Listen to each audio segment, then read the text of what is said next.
nulodo laku utama wong agung ning ngeksi kondo.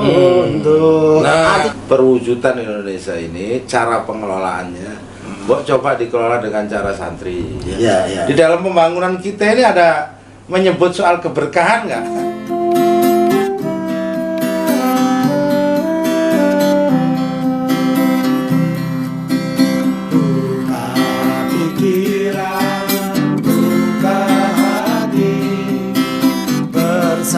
Bersama-sama mengasah rasa, saling mendengar, saling pahami, akan menyatu rasa cinta. Muhasabah kebangsaan. Menarik sekali perbincangan soal santri ini. Jadi karena memang ternyata ada nilai-nilai yang sangat luhur yang menjadi pondasi dari kehidupan berbangsa dan bernegara, yaitu kebersamaan, kemudian kemandirian, empati, peduli. Itu adalah etos-etos yang sangat luar biasa. Maka sangat wajar kalau santri ini menjadi penyangga dan perajut terhadap integritas kebangsaan kita dan menjadi perajut keberagaman yang ada di negeri ini. Nah, itu adalah nilai-nilai yang ada di santri. Saya pengen mengorek lebih jauh pada tamu istimewa kita kali ini. Nah, wujudnya apa, Mas, dalam konteks perjalanan sejarah kehidupan berbangsa itu? Peran santri, kemudian gerakan santri yang bisa kita jadikan rujukan bahwa ini dia sebagai perajut bangsa. Nah, Ya. itu apa itu? Nah, wujudnya Pak Sastro, wujudnya itu Indonesia ini. Oke. Jadi jangan lupa, Oke. Meng-Indonesia itu namanya mensantri. Oh iya. Nah, kita lihat satu-satu. Nah, Disebut bukti Indonesia. historisnya. Buktinya bahwa Nah. secara nilai-nilai Indonesia itu adalah santri. Oh, Pada rumusan dasar negara Ya. itu mesti ketuhanan yang Maha Esa. ya, itu sudah pasti santri. keagamaan. Keagamaan. Santri pasti menjunjung tinggi nilai ketuhanan. Ketuhanan. Ya, karena nggak ada santri yang tidak bertuhan itu nggak ada. Ya, pasti, ya. Ya. Pertama, nilai kemanusiaan yang adil dan beradab. Ini juga santri karena di pesantren Kita itu diajari ada- untuk saling mengasihi, saling berbagi, saling... Iya, Mas, kita ingat waktu di pondok itu antri mau kencing aja antri. Nah, kalau kita ini nggak ada kemanusiaan, ini bisa uyul-uyulan ini. Wah, betul itu. Makanya. Kemanusiaan itu Persatuan. sagotaan di sini wong 15 Sebenarnya bersatu. iya, bersatu. Kalau nggak bersatu ini nggak Gimana bisa. coba? Iya. Orang kamar sempit seperti itu Iya, dulu itu.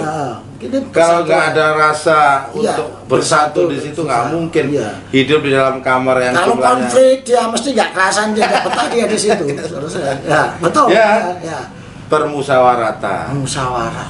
Di santri itu selalu Iya. semua diputuskan bersama-sama. Ah, istilahnya. Saya aja Mas, betul, kalau masak itu, masak dulu.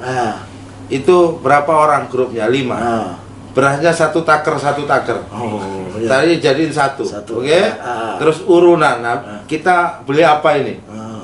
Beli ikan asin. Ikan Ya. asin nah, ya jumlah pisahnya ikan asin. Ya. Tetapi semuanya diatur menurut Iya. musyawarah ya, Mas. Masaknya jam berapa? Nah, kita Ya. yang paling sulit itu Ah. sudah diputuskan. Ya kan? Ya. Bahwa kan dulu makan 2 kali tuh, Mas. Diputuskan makan pagi itu jam istirahat jam 9. Ya. Nah, yang masak siang itu senior. Oh. Dia diputuskan jam 9, dia masaknya jam 11. Nah, gitu kan. Santrinya kacak-kacak. Bukan, kita dalam satu grup ini. Makanya kalau sudah menjadi keputusan gitu kan ini dirembuk musyawarah. Betul, harus konsisten. Harus konsisten. Nah, sekarang ini kan sering kali keputusan. Oh, Udah diputuskan diobrak-abrik, Iya. dikritik, ikut memutuskan tapi dia nggak ngaku, terus dia menyerahkan ke yang lain, terus seolah-olah dia cuci tangan. Nah, itu santri tuh gitu. Nah, tentu keadilan. Nah, Ya. itu semua itu disebut sebagai nilai-nilai Indonesia. Ya. Itulah yang mau diwujudkan Pak Sastro Ya. di Indonesia. Nilai prinsip-prinsip pesantrennya, makanya Kalau siapa santri berarti dia orang Indonesia. Ya. Ya. Berarti dalam jiwanya ada jiwa yang kita sebut Ya. tadi. Oke. Nah, menghidupkan nilai itu menjadi gerakan sehari-hari, menjadi kegiatan sehari-hari itu tidak mudah. Tidak mudah. Itu Tidak. dalam sosiologi disebut Apa? proses habituasi. Habituasi. Membentuk habitus manusia. Nah, yang paling berhasil membuat habituasi itu sebenarnya pesantren. Iya, pesantren. Gitu Pesantren loh. itu lembaga yang melakukan habituasi penanaman sistem nilai secara mendalam. persis. Makanya Ya. kalau kita sebut Indonesia ini sebagai perwujudan santri, gini aja Pak, Indonesia sampai lihat strukturnya seperti struktur pesantren. Ya, apa itu maksudnya? Ya ada kiainya, ada pengurusnya, ada menterinya, ada rakyatnya, ada santrinya. Sebenarnya itulah konstruksinya sosiologis pesantren ya. seperti itu ya. Oke. Nah, pemimpin itu harus punya ilmu, Ya, harus. harus punya karisma, Ya, punya keteladanan, ya, itu Pak. betul. Nah, pemimpin kita itu mestinya itu. Ya, Jadi punya ilmu Ilmu. yang tinggi, bijaksana dia, ya, punya keteladanan yang bisa dicontoh, ya, ya. bisa dicontoh Pak. Betul. Dan semua itu termasuk juga pengurus-pengurusnya. Nah, rakyatnya itu selalu mendoakan dan selalu mendorong. Ya. Semuanya guyup di situ. Ya, ya, ya. Nggak Jadi saling nggak jalan padu. sendiri-sendiri. Gak saling padu Ya, gitu loh Pak. ya. Nah, Ini makanya jangan- sebenarnya Indonesia Saya- ini menurut saya pesantren besar maksudnya. Ya, ya, Kita jadikan Indonesia ini kalau perwujudannya itu ya pesantren besar. ya. Ini gara-gara padu itu cekcok mas. Jangan sampai terpadu. SDIT Sekolah Dasar Islam Terpadu terus padu terus kayak gitu. Itu bedanya bahasa Jawa dengan bahasa Indonesia di situ. Kalau padu bahasa Jawa itu cekcok. Kalau terpadu bukan berarti cekcok terus, tapi terintegrasi. Gitu. Jangan Makanya salah. Indonesia ini mas sebenarnya Ya. pesantren besar Ya. menurut saya. Ya, ya. Saya tanpa mengurangi yang lain atau mengatakan bahwa santri itu kecil, santri enggak. Iya, oke lah itu secara sosiologis, tetapi perwujudan Indonesia ini cara pengelolaannya, coba dikelola dengan cara santri. Ya, ya. Ada keteraturan. Ada satu prinsip yang di santri itu mas. Ya. Apa itu namanya berkah. Wah, ini yang tidak ditemukan di mana-mana. Di pembangunan ini kadang Ya, menghilangkan unsur berkah. berkah. Seolah-olah mengumpulkan harta dengan segala cara itu enjoy. Padahal nggak ada berkahnya itu sia-sia. Bahwa kemajuan, bahwa program yang dilakukan, kegiatan yang dibuat semuanya itu murni Ya. hanya sebagai hasil upaya manusia. Betul. Ya. Hasil kekuatannya nanti berbangga-bangga dengan Ya. itu. Padahal- Hilang berkahnya. Nggak ada berkah, sia-sia semuanya. Nah, itu prinsip keberkahan ini menurut saya yang perlu dihidupkan. Ya. Nah, santri dianggap, wow, santri ini kan mitos-mitos saja, berkah apa loh. Ini sebenarnya begini, Mas. Ya. Keberkahan itu menunjukkan bahwa apa yang dia lakukan Ya. itu betul-betul murni sebagai pengorbanan dan penuh keikhlasan. Ya. Sehingga Betul. berbuah penerimaan yang tulus, orang menjadi tenang. Ya. Itu loh berkah itu. Ini konsep berkah ini memang luar biasa. Nah, pembangunan nggak tahu gimana caranya mengkonsep berkah di dalam pembangunan. Konsep berkah dalam pembangunan itu ya Tahunya berkata ya. enggak. Artinya begini, berkah itu secara konseptual itu kan buah dari suatu pekerjaan yang dilakukan secara bersih di hatinya, Persis. apa itu benar prosedurnya, dan apa itu ikhlas Enak dalam diterimanya. pengamanannya. Akhirnya gara-gara berangkat dari hati yang bersih, proses yang benar, kemudian juga dilakukan dengan ikhlas, ya maka akhirnya ya Diterimanya. diterima juga enak. Saya jadi Itulah yang disebut berkah. Karena ada Nah, ini kata-kata sekarang yang- apa-apa yang yang dilontarkan oleh pemerintah, yang dibuat pemerintah, itu kadang sebagian mensalahpahami. Ya. Nah, Betul. karena apa nggak ada konsep berkah? Ya. Mestinya kan kalau ini Pak Presiden buat jalan di mana-mana, membuat pembangunan, pemerintah membangun, katakanlah kita syukur diterima dengan iya kan keberkahan turun. Keberkahan turun, enggak, ini malah geger. Iya. Orang bangun kok malah saya yang geger lah. Iya. Karena apa? Enggak ada konsep keberkahan. Nah, konsep keberkahan itu dimulai dengan memberi yang tulus, Ya, menerima dengan tulus. ya.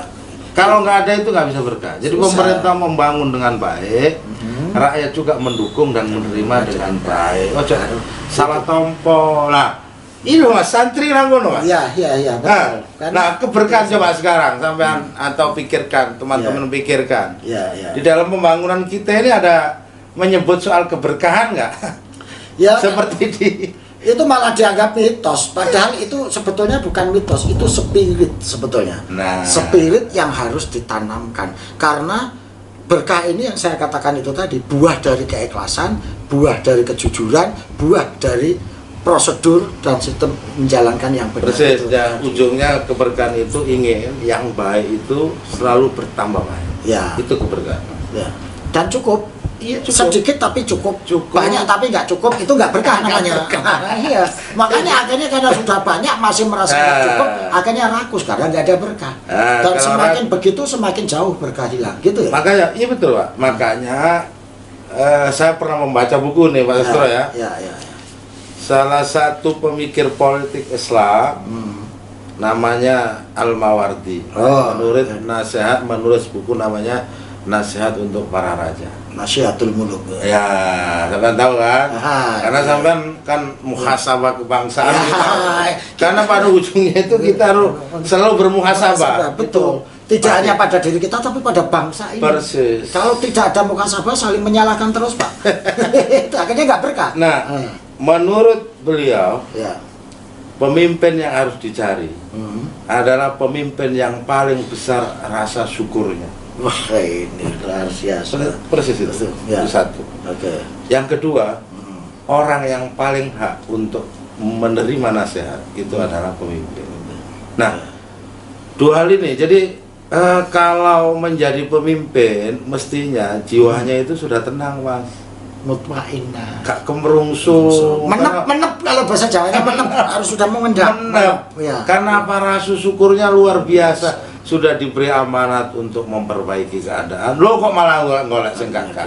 Nah, makanya menurut Al-Mawardi, calon pemimpin atau pemimpin itu pilihlah orang yang paling besar rasa syukurnya. Artinya apa? Wong sing sudah selesai dengan dirinya Sendiri. Ya. gitu Pak. Karena orang yang bersyukur tidak mungkin serakah. Orang yang Sudah bersyukur selesai dengan sudah selesai dirinya. dengan diri. Tidak mungkin ambisi berlebihan. Karena sudah syukur. Selesai Ya. dengan dirinya. Nah, itu yang apa, semangat santri Yang seperti itu loh, Mas. ditanamkan dalam jiwa santri itu semangat Mestinya. seperti itu. Gitu. Ya ini kan mestinya sangat bagus. Kenapa malah dicurigai santri itu bid'ah, santri macam-macam ini? Nggak tok saya itu, Pak, pikiran saya itu. Nah, kalau Padahal itu nilai-nilainya seperti itu. Akhirnya apa ya? Orang salah paham dikasih paham yang salah. Jadi, kalau dulu namanya aliran skriptualis, Mas. skripturalis. Nah, itu hanya orangnya- teksnya bunyinya begitu. Hanya teksnya bunyinya apa dibaca seperti Oke. itu. Nah, santri itu Ya.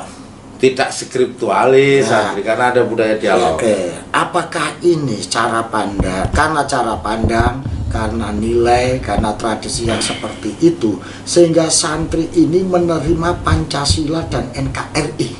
Nah, Ya, betul. apakah itu? Sehingga Betul. dia menganggap bahwa Pancasila ini sudah merupakan cerminan dari nilai-nilai keislaman, Kesantrian. nilai-nilai keislaman yang ada dalam bingkai tradisi budaya santri. Apa kira-kira seperti itu? Iya, Mas Hasan, persis itu. Iya. Kalau kita melakukan muhasabah perjalanan kebangsaan, katakan 75 tahun. Ya.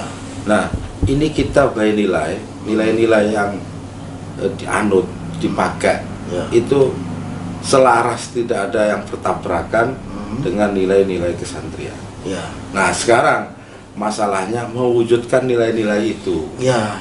dalam konteks kebangsaan. Ya. Nah, Karena ini gini. membutuhkan gini, Mas. Nilai etik, moral itu membutuhkan apa yang disebut dengan ilmu pengetahuan dan teknologi. Ya. Pasti sebagai Nah, instrumen. instrumennya. Ya. Nah kita semangatnya sudah selesai, nggak usah otak-atik lagi mas. Ya. Karena kita ini sering otak-atik. Nah, yang jadi tapi dibongkar sudah jadi. Pancasila harus dikati. Padahal Nilai ini sudah selesai. sudah jadi, sudah selesai, tinggal melakoni kan. Nah, itu. Kok diobrak-abrik terus kapan melakoni ini? Kan kacau ya. Kacau. Nah, gitu. Nah, jadi dari nilai-nilai yang ada ini perlu diterjemahkan menjadi kehidupan sehari-hari. Dengan apa? Tentu dengan perangkat ilmu pengetahuan yang kita punya. Nah, makanya para santri ini memang terlalu berat ke pengetahuan dan ilmu agama. Nah, sekarang harus ditambah kepada ilmu pengetahuan atau yang disebut sains. Mau tidak mau, dan sekarang sudah berubah. Ilmu agama yang dia terima ini harus dijabarkan, diurai lebih lanjut supaya sesuai dengan konteks zamannya, sehingga melahirkan suatu sains itu. Betul. Jadi gini, santri di politik membutuhkan ilmu politik, santri di ekonomi membutuhkan perangkat ilmu perbankan, akuntansi, macam-macam manajemen gitu. Santri di bidang katakanlah kesehatan butuh ilmu kedokteran, butuh ya gak ngerti caranya nyontek. Artinya akhirnya jadi ini mas apa tenaga kesehatan alternatif. Ya, itu juga nggak apa-apa. Nggak apa-apa. Tetapi harus dilengkapi dengan yang lain. Yang saintis itu nggak ada salahnya alternatif, tapi harus dilengkapi dengan yang kedokteran secara saintis. Dan menurut saya mas sudah dicontohkan ini. Ya, santri secara kebudayaan yang bergiat di bidang sosial dan kebudayaan. Dulu ada namanya Kiai Haji Abdurrahman Wahid. Yang bergiat di bidang iptek ada namanya Pak Habibie. Luar biasa, Pak. Betul. Nah, ini harus terus dihidupkan kembali. Nah, sekarang gini gampang, Mas. Yang mengganti Gus Dur itu siapa? Sosoknya. Kita punya Habibie baru nggak di era ini? Juga nggak ada. Betul. Nah, orang-orang yang dulu ini para santri loh Pak. Jangan lupa loh mereka ini juga basic kulturalnya, basic pendidikannya santri. Nah, makanya saya berharap dari santri, para santri yang dimanapun belajar itu coba kita ikuti saja. Kalau di dalam bahasa NU itu al-muhafadzah ala qadimis sholih wal akhdhu bil jadidil asrar. Apa itu artinya? Kita dulu sudah pernah punya Gus Dur, kita sudah punya tokoh sebesar Pak Habibie dan tokoh-tokoh lain. Kita dulu pernah punya Mbah Hasyim, kita dulu juga pernah punya Bung Karno yang nyantri ke kiai-kiai. Punya Bung Karno pendiri, punya Bung Hatta. Nah, sekarang kita punya siapa? Tantangan nih Pak. Santri abad 20 ini punya siapa yang bisa? Dia punya Pak Jazil. Kejauhan ya. Cuma kalau saya harus didekatkan. Ini menjadi motivasi saya. Kita semua tentunya minimal. Mungkin kita tidak bisa melampaui. Tapi minimal kita punya idola yang sama. Ideal. Nah, jangan sampai para santri ini juga kehilangan idola, Pak. Harus berbela idola. Iya. Makanya kalau di Widotomo itu penciptaan idola pada saat itu mesti orang yang dianggap menjadi teladan paling top. Kalau zaman kita ya Gus Dur, Pak Habibie. Zaman Widotomo teladannya siapa? Sultan Agung. Makanya disebutkan nulo dolaku utomo wong agung ning ngeksi kondo. Artinya kita perlu menciptakan ideal tip pada setiap zaman sebagai sosok yang akan kita jadikan. Persis. Santri itu nggak akan kehilangan pegangan, Mas. Apalagi di perang budaya, perang global kayak gini, kita harus kembali kepada di mana sih idola kita, akar kita di mana. Gitu. Menjadi Indonesia itu sudah cukup, Mas. Gak usah ditambah-tambah. Betul. Sudah. Soalnya sekarang ini kadang nggak pede. Udah gak jadi pede. Indonesia udah nggak pede pengen jadi yang lain. Padahal ya nggak bisa jadi yang lain. Itu kan susah. Makanya kita ini nggak pede menjadi Indonesia itu sudah cukup, Pak. Lebih dari cukup itu sudah karunia. Artinya gini, Pak Sastro tidak perlu maksakan pakai sorban yang tebal berjenggot yang panjang. Ya meskipun saya tahu itu saya lebih cakep kalau pakai begitu, tapi saya merasa itu tidak perlu itu. Jadi cukuplah seperti orang Indonesia begitu itu. Iya, dan Tuhan juga nggak akan pangling kok dengan saya meskipun saya pakai begini. Jadi, nah nanti kalau kayak gitu dianggap wah Pak Sastro radikal. Oh iya. Jadi kadang ada stereotip yang timbul karena apa? Karena kita sendiri itu bingung dengan identitas kita loh Pak. Kita sudah mulai padahal sudah meninggalkan. jelas tapi bingung ya. Iya, ini kan sudah karena jelas. meninggalkan ya sampai Iya. ini kan pakai belangkon ya sebagai identitas budaya di Jawa, pakai baju Saya kemana-mana begini fine aja. Lah ya. Malah orang Barat aja respect dengan Lah, ya, itu namanya Pak Sastro punya identitas. Oke. Kalau Pak Sastro berpindah pakai kita punya identitas kita songkok hitam itu kan harus bangga dengan itu. Bangga kemana-mana kalau perlu bawa. Enggak lah kita Islam juga cakep kok pakai itu. Makanya Pak. Harus oke. Sebentar. Sebelum kita lanjutkan, kita ajak dulu pemirsa untuk jeda ngopi-ngopi dulu. Jangan kemana-mana, tetap di Muhasabah Kebangsaan. Muhasabah Kebangsaan, mengajar diri merajut mimpi. Muhasabah Kebangsaan, bicara tulus dari